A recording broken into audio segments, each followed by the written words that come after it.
Black, pregnant and abandoned, Maid bought a ruined cabin full of trash, but she discovered. Karen Fuller stood in the doorway of a ruined cabin, 7 months pregnant and breathing hard in the hot Georgia sun. Her blue maternity dress clung to her as she stared at what she'd just bought. Piles of garbage reaching the windows, torn furniture, and plastic bags scattered across the dusty floor. Her hands pressed gently over her belly. This was all she had left after spending her last $2,800. 3 months earlier, she had been cleaning luxury apartments in Atlanta, working for people who never saw her as more than help. When the nephew of her employer got her pregnant and disappeared, she lost everything: her job, her home, her faith in people. Now, standing among the mess, she wondered if she'd made the biggest mistake of her life. But then, something caught her eye: a small wooden box buried beneath a pile of old newspapers. It was carved with strange African symbols she remembered from her grandmother's stories. Inside was a leather journal with the name Ruth Fuller. The first line read, "If you're reading this, you found your way home." What secrets was Ruth Fuller hiding in this trash-filled cabin? And why did she share Karen's last name? Tell us where you're watching from, and don't forget to subscribe for tomorrow's story. Your support helps us share more true-life miracles like this one. Karen Fuller moved through the Whitmore penthouse with the same quiet rhythm she'd carried for 6 years. Every corner gleamed when she was done. She'd started working there right after her mother died, grateful for the stability the job gave her. The Whitmores were wealthy, polite, and distant. They paid on time and never asked about her life. For a long time, that was enough. Everything began to change the day Daniel Whitmore returned from law school. He was charming in ways that made Karen uneasy at first, always smiling, always saying she deserved better than scrubbing floors. He lingered when she cleaned the living room, asking about her childhood, her dreams, her favorite music. Karen knew she should keep her distance, but he made her feel seen. One night, after everyone had gone to bed, he found her washing dishes in the kitchen. He told her she was beautiful, that he didn't care what anyone thought. That night turned into weeks of secret moments, hidden smiles, and promises whispered in the dark. When the pregnancy test showed 2 lines, Karen cried with relief and fear. She believed Daniel when he said he would stand by her. But when she told him, everything changed. His smile faded. His voice shook when he said, "I need time." The next morning, she found an envelope on her counter, $3,000 and a note in his handwriting: "I'm sorry. I can't do this."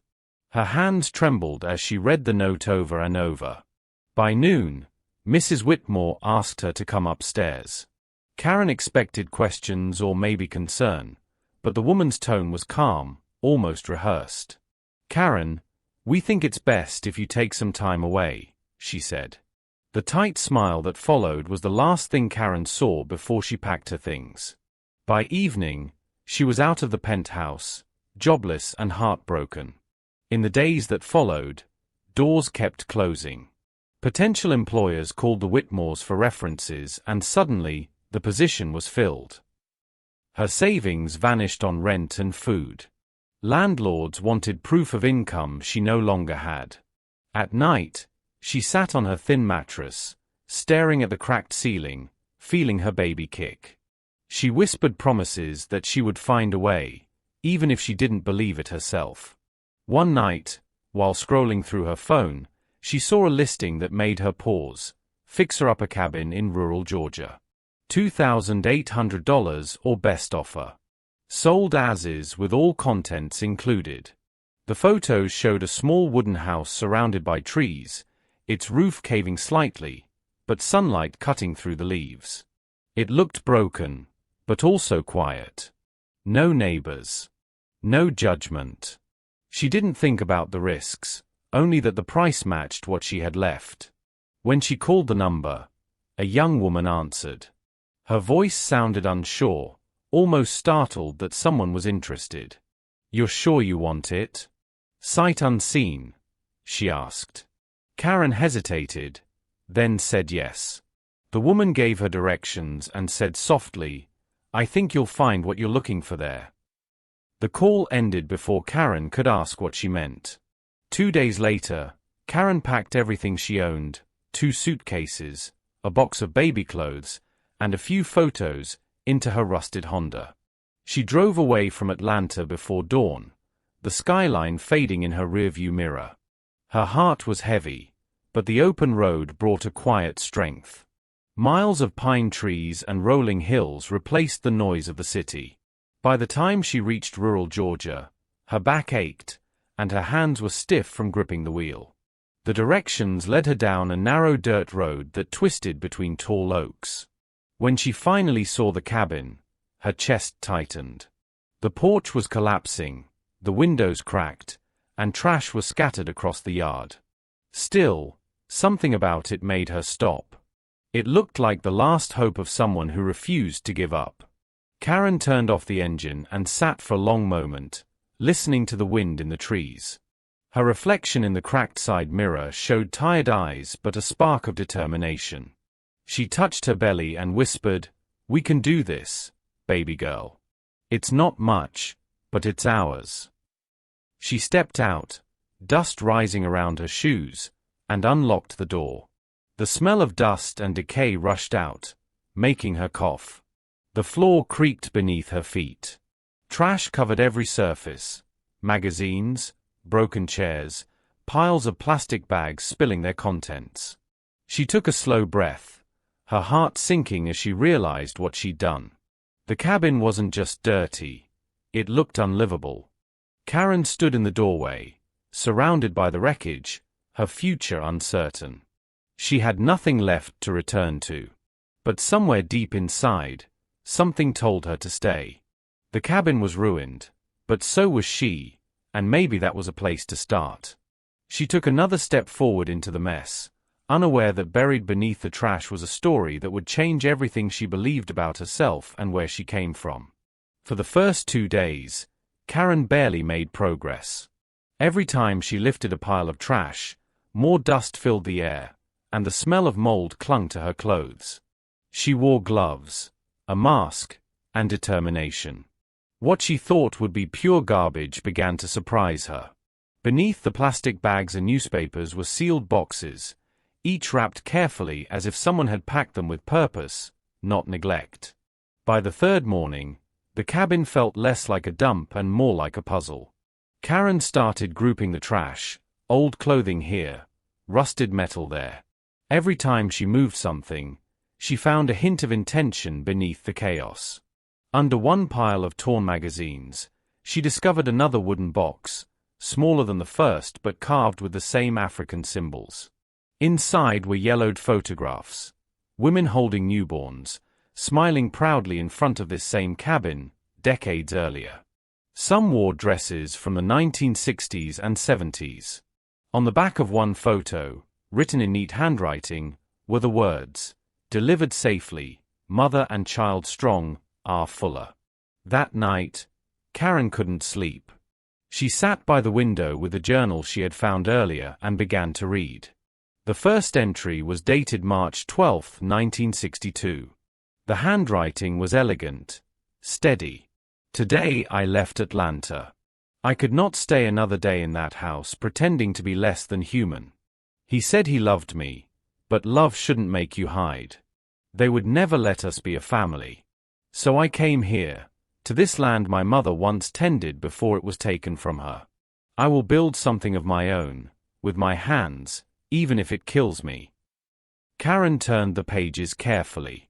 The journal told the story of a woman's quiet defiance.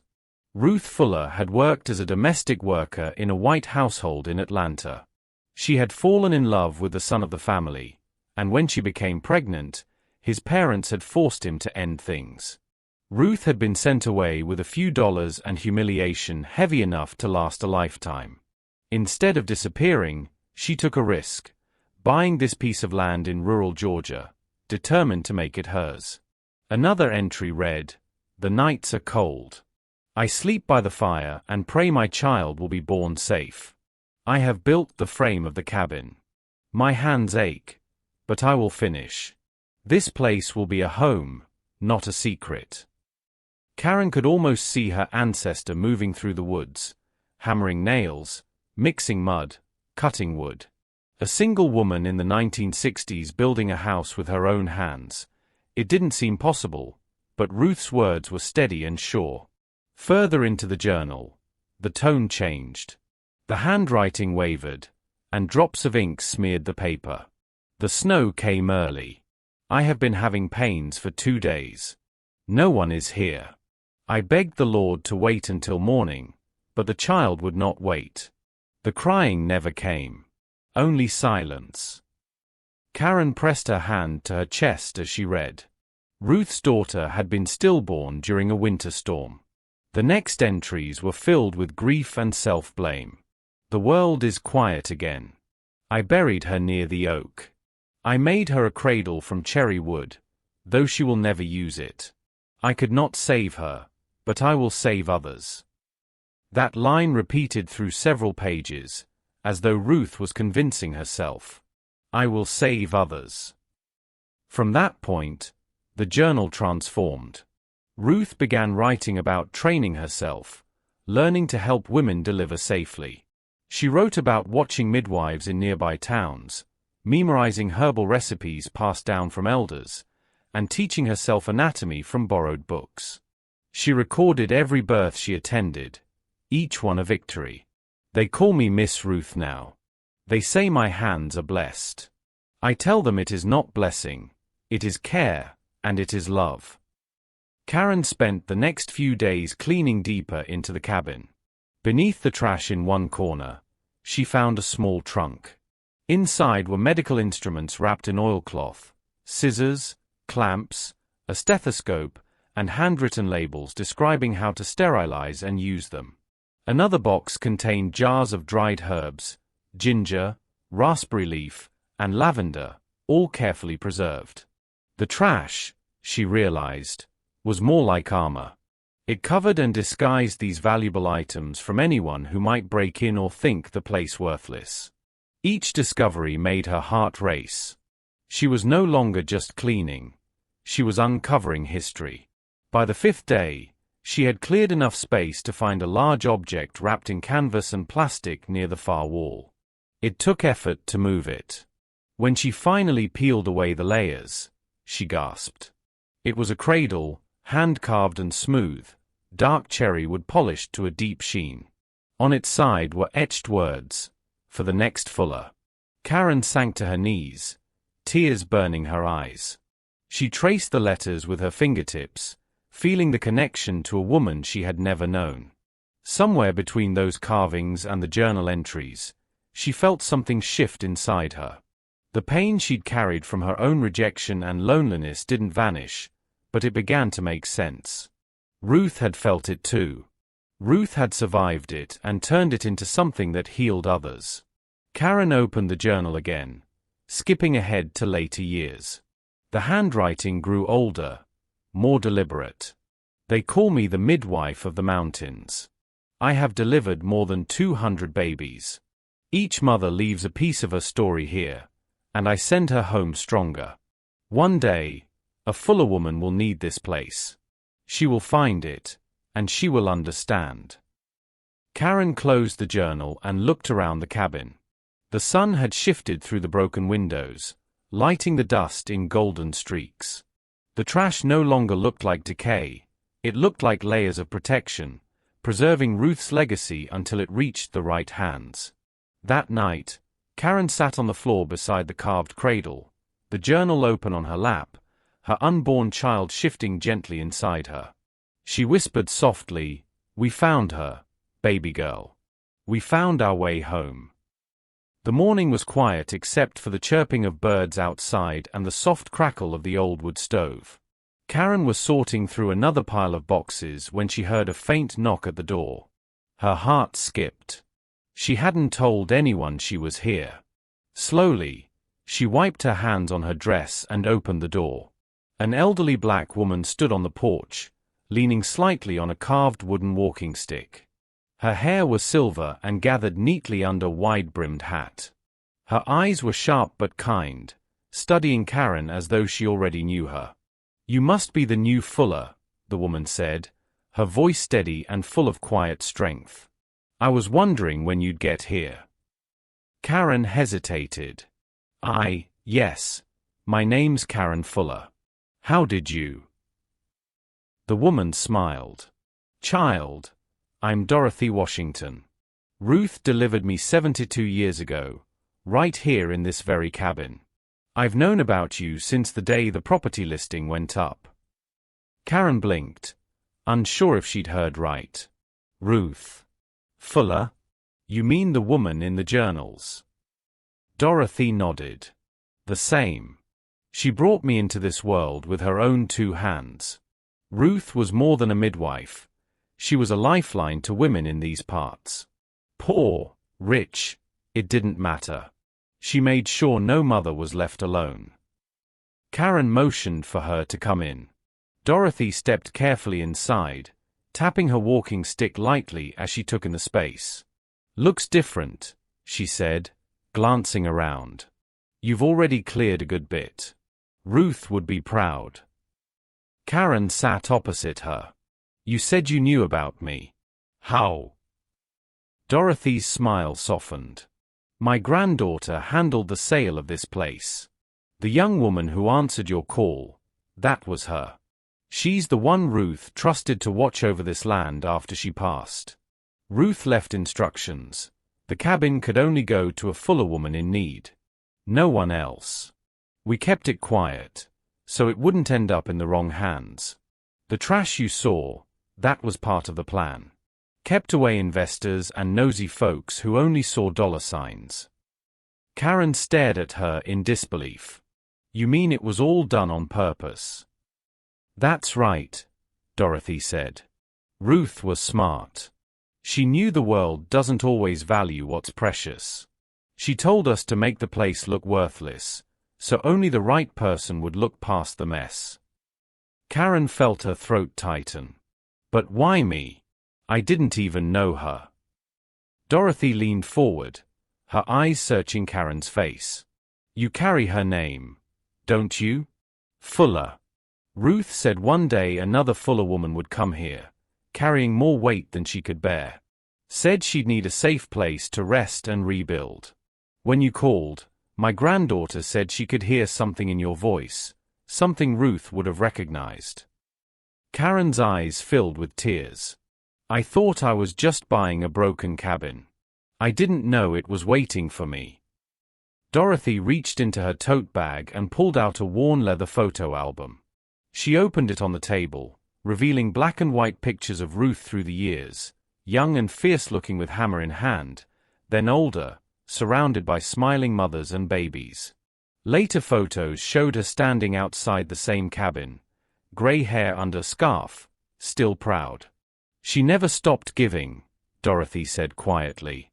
"Even when her hands shook from age, she'd still show up to help a mother in labor. That woman carried generations on her shoulders." Karen flipped through the photos, pausing on one that showed Ruth holding a baby wrapped in a quilt identical to one Karen had found earlier. "You said she died 5 years ago." Dorothy nodded. "Peacefully, in her sleep. She knew her time was near. She told me she'd done her part, that the next chapter would begin when another Fuller came home. We all thought she was talking about her niece, but your grandmother left Georgia decades ago, before your mother was even born. Ruth tried to reach out to her once, but pride ran deep on both sides." Karen swallowed hard. "My grandma's name was Ruth too. She almost never talked about her past. Mama said she left Georgia to start fresh." "Your grandma was Ruth's little sister," Dorothy said. "Ruth told me about her. Said she left after some shameful whispers spread around town. Folks here could be cruel back then. Ruth stayed, took all the gossip, but turned it into something good. Your grandma left to escape it. Ruth never held it against her. She just waited, said the family would find its way back someday." Karen sat in silence, absorbing every word. The air felt thick with connection, something sacred, invisible, yet undeniable. Dorothy closed the photo album and handed it to her. These belong to you now. The community wanted you to have them. There's a group of women in town.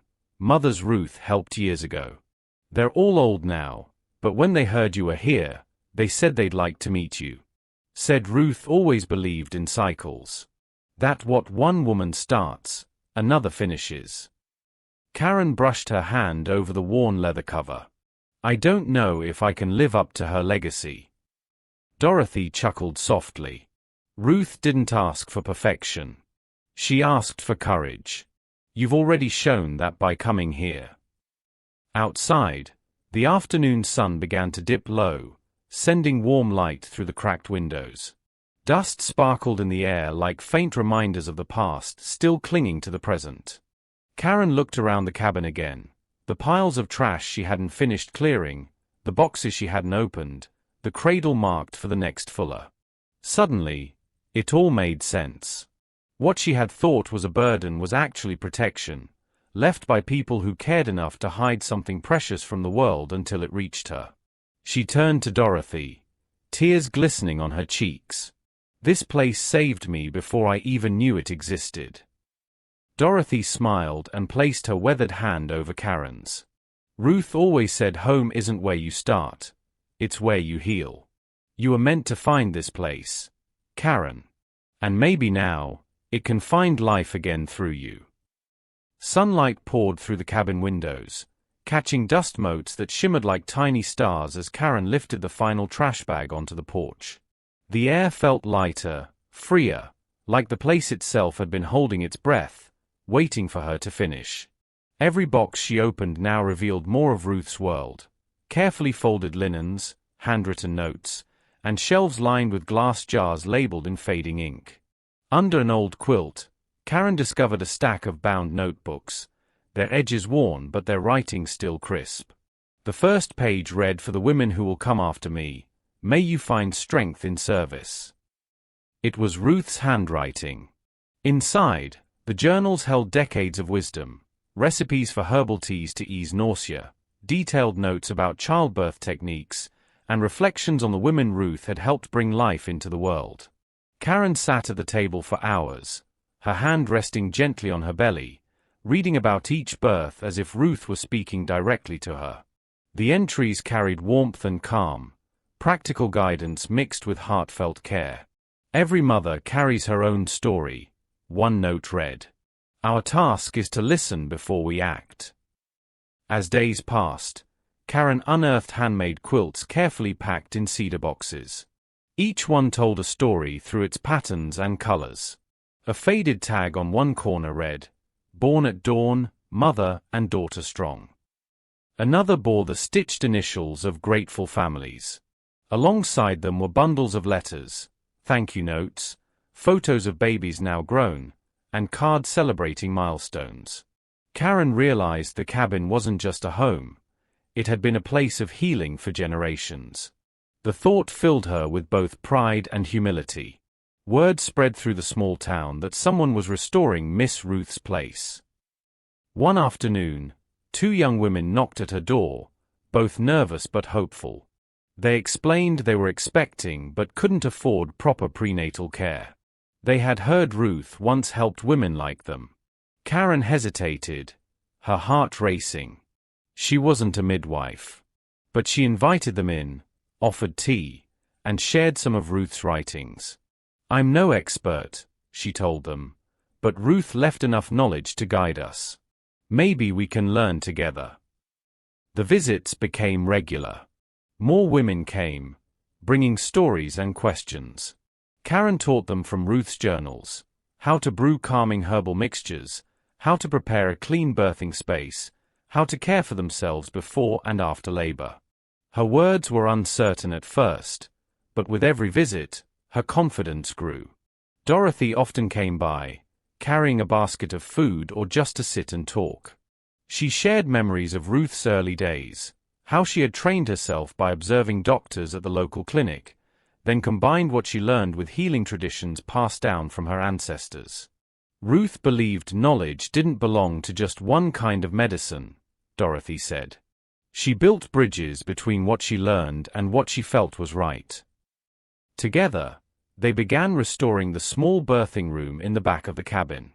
Karen scrubbed the floors, washed the windows, and organized Ruth's preserved tools, sterilized scissors, old linens, glass bottles, and a sturdy wooden bed frame. As she worked, her own pregnancy advanced. Each kick reminded her she wasn't just preparing for her child, she was preparing to continue something much greater. One evening, while sorting through another chest, Karen found a letter addressed simply, "To the one who continues the work." Her hands trembled as she unfolded it. "If you are reading this," it began, "then the world has already shown you its weight. I pray this place helps you lift it. You don't have to be me. Just serve where you stand, and you will keep the fire burning." Karen pressed the paper to her chest. Tears fell freely, not from sorrow but from understanding. Over the following weeks, community members began stopping by, not just expectant mothers, but older residents who remembered Ruth's kindness. They brought canned goods, blankets, and fresh vegetables. Someone dropped off a rocking chair. Another offered to repaint the front porch. The cabin that had once been hidden behind neglect was now alive again, full of laughter, hope, and the smell of simmering herbs. Karen often stood outside at sunset, watching the glow spill across the trees. For the first time in years, she didn't feel lost. The fear that had once defined her days was replaced by purpose. She wasn't trying to replace Ruth. She was honoring her by carrying forward the same compassion that had built this sanctuary in the first place. As her due date drew closer, the women she'd helped began returning the care she'd shown them. They checked in daily, bringing fresh bread, warm meals, and company. The sound of their voices filled the cabin, echoing what Ruth had built decades before, a circle of women supporting one another through every season of life. One night, as rain pattered softly on the roof, Karen sat by the window reading Ruth's final journal. The last entry was short: "Legacy is not about blood, but about the hands that keep reaching." Karen smiled through her tears. She understood now why Ruth had written that. She wasn't just restoring a cabin. She was restoring connection, between past and present, between struggle and renewal, between one woman's dream and another's courage to continue it. When morning came, the air smelled of wet earth and blooming flowers. Karen opened the door to see the women from town walking up the path, carrying baskets and warm smiles. She realized then that the place no longer belonged to her alone. It belonged to all of them, the living continuation of Ruth's vision. Karen placed a hand on her belly and whispered, "We're home." By the 8th month, the cabin had become more than shelter. It was a living memory, a refuge that breathed with the stories it carried. Karen moved slowly now, her belly round and heavy, her steps careful but steady. She spent her mornings preparing for the birth, boiling cloths, storing jars of clean water, and marking pages in Ruth's birthing journal. Each page felt like a conversation with her great-aunt, the words firm but reassuring. Outside, the radio droned warnings of an incoming spring storm. Locals were saying it would be one of the worst in years: high winds, flooding, power outages. Karen checked her supplies twice: candles, lantern oil, blankets, food, and a first aid kit neatly laid out beside Ruth's preserved medical tools. She whispered to her baby, "We'll be fine, sweetheart." Ruth made sure of that. Before the first dark clouds rolled in, Dorothy arrived, wrapped in a raincoat and clutching a small bundle. "I brought these," she said, setting the items on the kitchen table: herbal oils, cloth wraps, and a wooden charm shaped like a mother holding a child. Ruth always used these for strength. Her eyes lingered on Karen's belly. "You've got this, baby. You're ready." They shared tea while the wind began to whistle outside. Dorothy fussed about the windows, checking the shutters. "You call me if anything happens," she warned, though both women knew phone lines would likely fail once the storm hit. Karen promised she would. Dorothy left just before the first drops began to fall, her figure vanishing into the rain. By nightfall, the world outside was chaos. Trees bent low, lightning streaked across the sky, and the cabin creaked as if it remembered every storm it had ever survived. The power flickered once, twice, then died altogether, leaving the room bathed in the faint glow of kerosene lamps. Karen stayed calm, moving by memory. She poured water into a pot, made sure her birth kit was ready, and laid out towels beside the old birthing chair Ruth had built. The sound of thunder was deafening, but she felt safe inside those wooden walls, protected by Ruth's care that seemed to linger in every board and nail. Just past midnight, a pain tore through her abdomen, sharp and sudden. She froze, one hand on the table, the other on her belly. The second wave came stronger, leaving no doubt, this was it. The baby was coming. She hurried to her phone. No service. Not even one bar. She tried to start her car, but it refused to turn over, water already pooling around the tires. The roads would be impassable even if it did. A tremor of fear worked its way through her chest. The wind howled so loud it felt like the sky itself was screaming. She pressed a hand to her stomach, whispering, "No, not tonight. Not like this." But deep down, she knew she didn't have a choice. The baby had chosen this moment, just like Ruth's daughter decades ago. Karen took a deep breath and opened Ruth's journal to the section marked Labor Alone. The words were calm, practical, breathe through fear first, not through pain. Fear clouds judgment. Pain clarifies purpose. She gathered her courage, lighting more lamps as she walked into the birthing room. The flickering light illuminated everything Ruth had once used: linen sheets, glass bottles, clean scissors wrapped in cloth. She moved methodically, setting up just as Ruth had described, even as her contractions grew closer together. Outside, thunder rattled the walls. Inside, Karen's breathing echoed steady and low. Between contractions, she spoke aloud, her voice trembling. "Guide me through this, Auntie. Show me what you knew." The storm's roar became a rhythm, matching her heartbeat.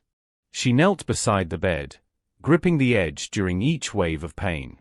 Sweat rolled down her forehead, her breath sharp and ragged. Every time fear threatened to rise, she remembered Ruth's words, how strength often hides in stillness. A flash of lightning lit the room, illuminating the cradle in the corner, the one Ruth had carved 70 years ago. Karen fixed her eyes on it. That cradle had waited decades for this moment, for her child. That thought anchored her when the pain threatened to swallow her. She whispered to her baby, to Ruth, to herself, "We're not alone. Not anymore." The storm raged harder, shaking the cabin so fiercely that dust fell from the rafters, but Karen didn't waver.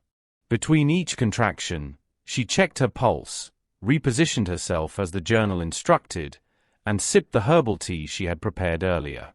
Every sound outside, the cracking trees, the rolling thunder, felt distant compared to the steady rhythm within her body. Hours passed in a blur of pain and determination. Karen followed Ruth's instructions with unwavering faith. The cabin had once sheltered Ruth in her greatest loss. Tonight, it sheltered Karen in her greatest test. As the clock neared 2 in the morning, the contractions became relentless, each one demanding everything she had. She thought of Dorothy's steady voice, Ruth's patient handwriting, and the generations of women who had labored with less and survived. When lightning struck nearby, shaking the cabin so hard the windows rattled, Karen let out a cry, not of fear, but of defiance. "We will make it through," she gasped. "We have to."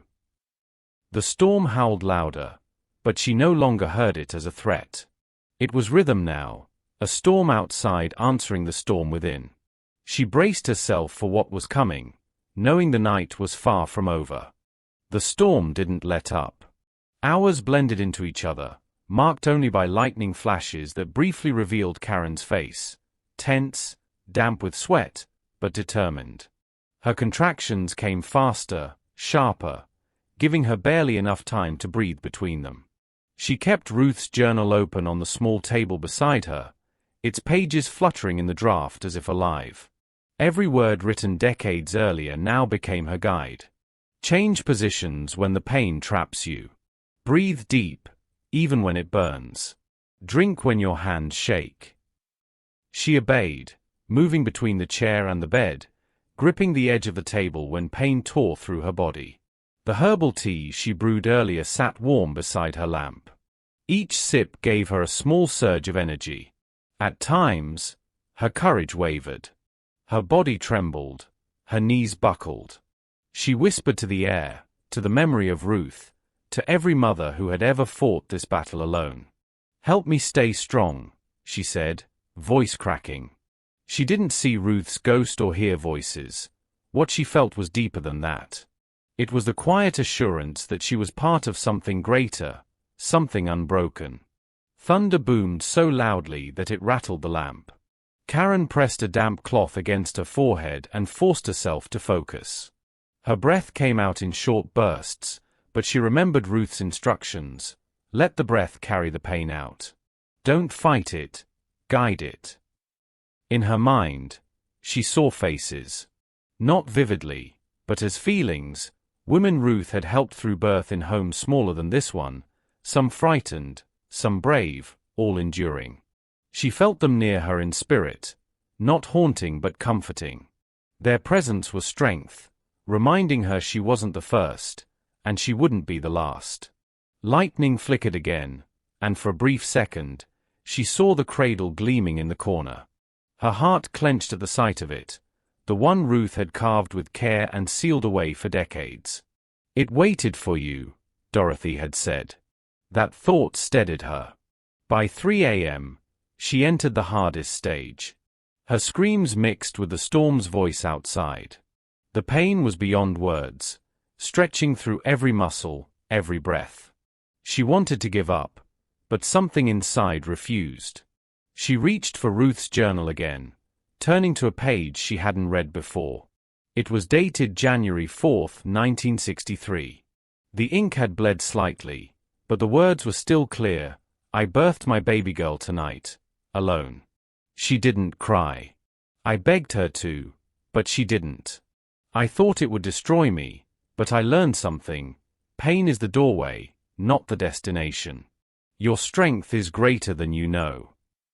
Karen's tears fell onto the page. She pressed it against her chest, whispering, "I'll carry her cry for you." When the next contraction hit, she gritted her teeth and bore down, remembering Ruth's directions about pushing with purpose, not panic. The old birthing chair creaked beneath her weight, but it held steady, its wood strong from years of care. She counted breaths. She screamed when she had to. Her body trembled from exhaustion, but she refused to stop. She thought of every door that had been closed in her face, every moment she'd been told she wasn't enough. Those memories became fuel now, turning pain into power. Time lost meaning. The storm raged, but her focus narrowed to the rhythm of her body and the sound of her heartbeat in her ears.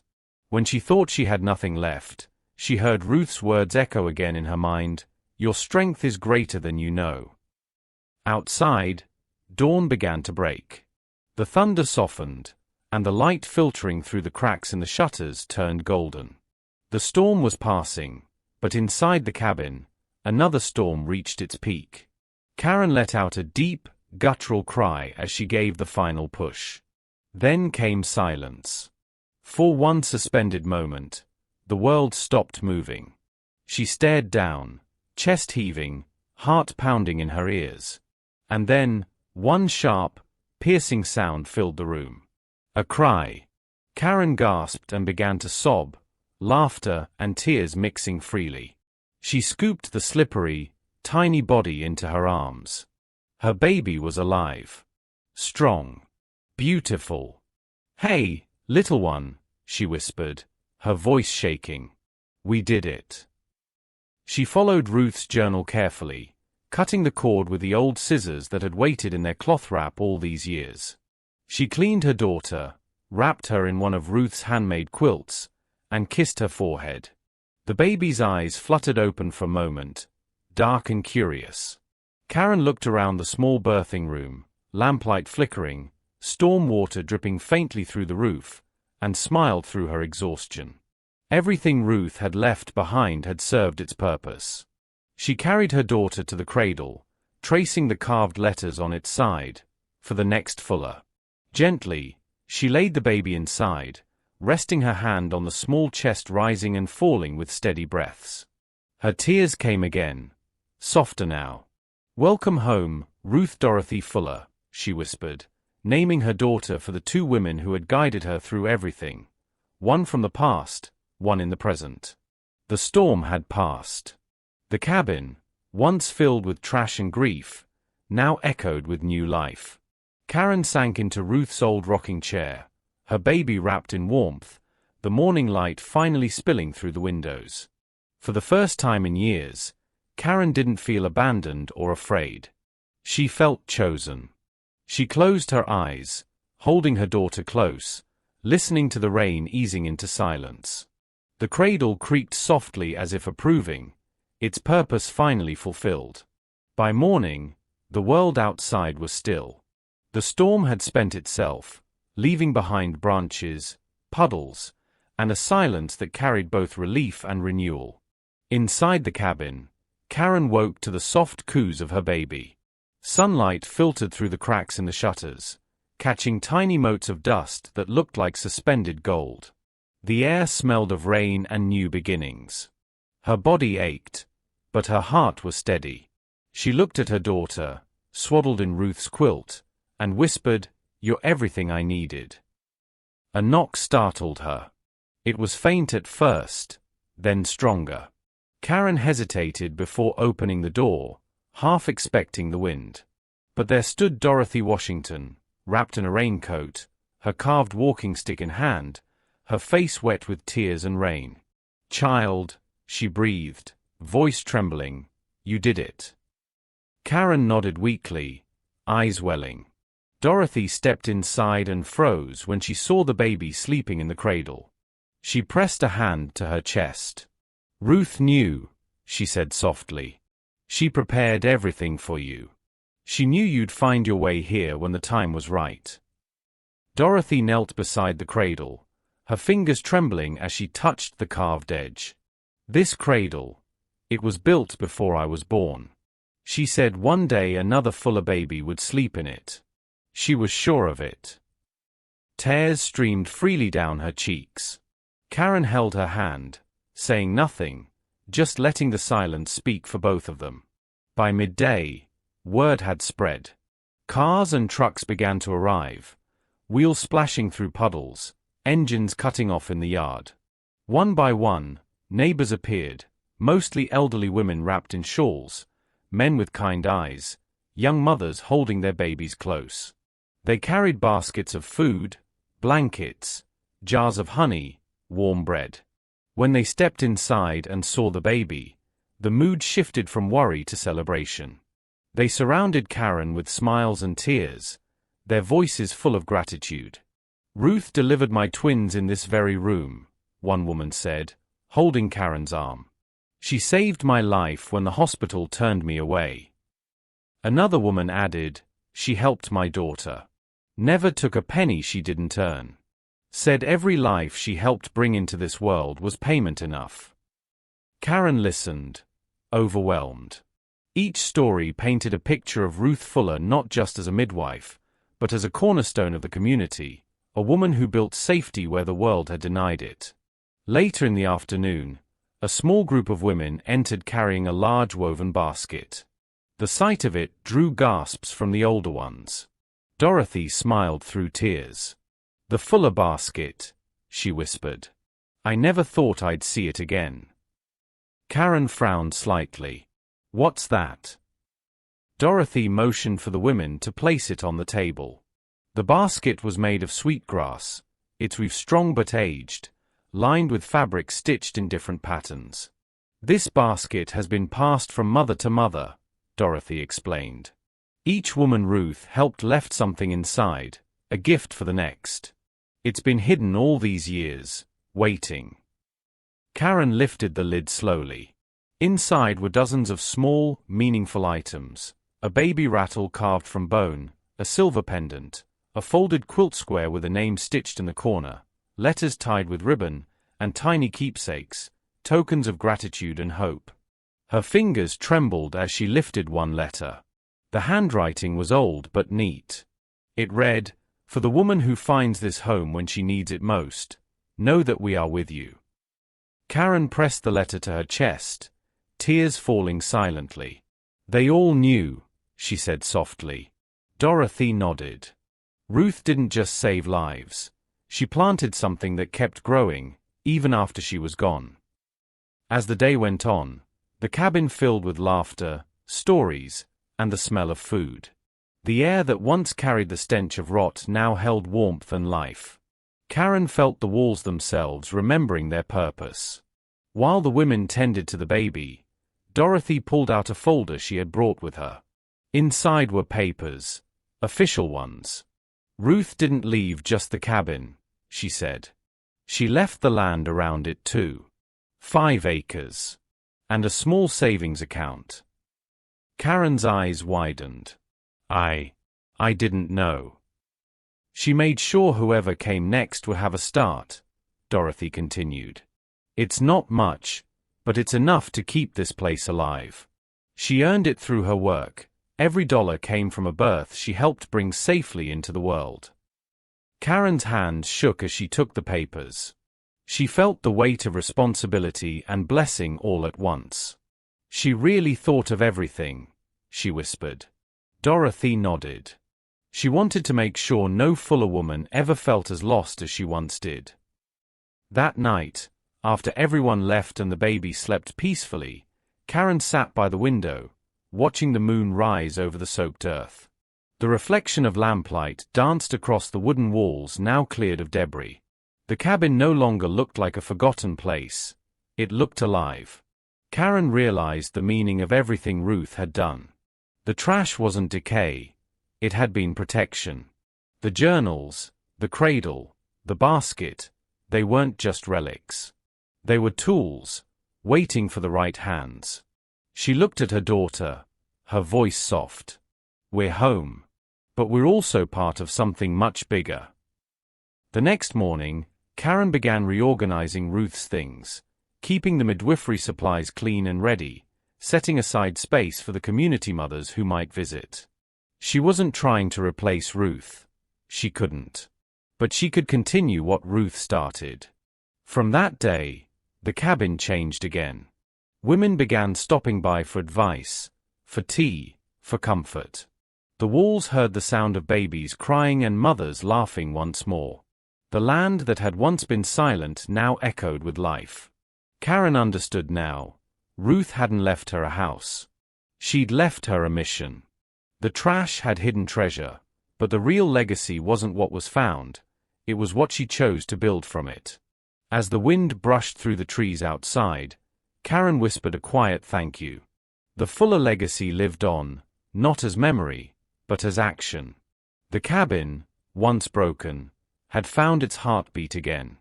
3 months passed, and the cabin that once smelled of dust and neglect now felt alive again. Warm light filled the rooms, drifting through the clean windows that looked out over land finally cleared of debris. The garden Karen had started was sprouting herbs from Ruth's old seed jars: mint, chamomile, and lavender. A line of clothes fluttered gently in the breeze. Baby Ruth lay in a woven basket by the fire, chubby arms waving as she cooed at the sound of her mother's voice. Karen sat close, folding small blankets and smiling. The baby was healthy and strong, adored by everyone who came to visit. The cabin had become more than a home, it was a gathering place, a space where women felt safe to breathe. Every Wednesday afternoon, Karen hosted informal support groups. They started small, 2 or 3 women from the nearby town, all expecting mothers who couldn't afford clinic care. They came anxious and unsure, and they left laughing, lighter. Karen shared Ruth's writings, simple herbal teas for morning sickness, ways to ease back pain, breathing that connected body and spirit. She wasn't a trained midwife yet, but her care came naturally. "I'm no expert," she'd tell them, "but I know what it feels like to need someone who listens." The women nodded, grateful. Some brought their own family recipes, others shared stories of hardship and hope. Together, they built something gentle and strong, community reborn from the ashes of isolation. Dorothy came by often, walking stick tapping the ground in rhythm with the wind. She was slower these days, but her eyes still carried their familiar spark. She watched Karen with quiet pride. "You've got her hands," she said one afternoon, as Karen helped a young woman adjust her seat. Ruth's hands. Gentle but firm. Karen laughed softly. "I don't think I could ever do what she did." Dorothy smiled. "You already are. And she'd want you to keep learning." That evening, over cornbread and tea, Dorothy handed her a folder. Inside were printed pages and a brochure. "Certification programs," she explained. "There's one not too far from here, midwifery training. I thought we could apply together." Karen blinked, overwhelmed. "Dorothy, I don't even know if I can afford this." Dorothy chuckled. "Ruth's savings were meant for this place, and for you.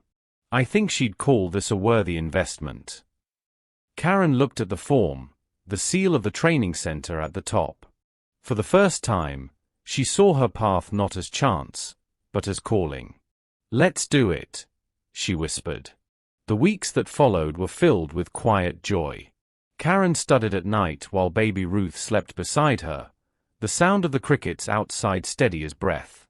She wrote notes in the margins of Ruth's old journals, blending tradition with modern knowledge, learning how to carry the past into the future. Then, one cold afternoon, there was a knock at the door. Karen opened it to find a young woman standing there, soaked from the rain, clutching a small bag to her chest. Her eyes were red, her voice unsteady. "Please," she said, "I didn't know where else to go." Karen's heart clenched.